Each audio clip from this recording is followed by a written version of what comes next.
Prifti pedofil kapet lakuriq me një vajzë 10 vjeçare në makinë.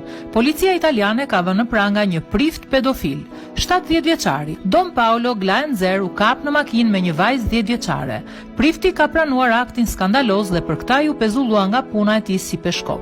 Për vajzën e cila prej kohësh është ndjekur nga shërbimet sociale, është organizuar mbështetje psikologjike. Don Paul, pastori një kishe të dioqezës së Firences në kufi me provincën Prato, por që nuk i përkasin klerit fiorentin, u arrestua nga policët me akuzë dhunë seksuale rënduar. Duke patur parasysh moshën e madhe të priftit, prokurori publik i Pratit ka urdhëruar arrestimin shtëpiak. Prifti u gjeti zhveshur në makinë me fëmijën 10 vjeç. Ishte ora 22 e mbrëmjes së të hënës. Prifti kishte ndaluar në parkingun e një supermarketi në rrugën mes famullisë dhe shtëpisë së vajzës.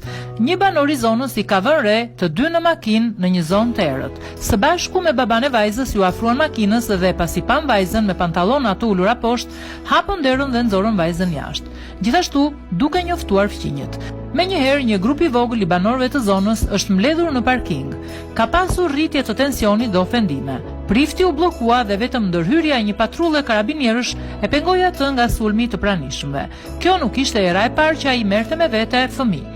Prifti u çua në stacionin e policisë dhe ai pohoi se kjo nuk ishte hera e parë që kishte ndodhur diçka e tillë. Por ai tha se duhet ta kuptonin marrëdhënien e tij si një marrëdhënie emocionale. Episodet më shumë se një herë kishin ndodhur gjithmonë në makinën e tij gjatë udhëtimit midis famullisë dhe shtëpisë së vajzës.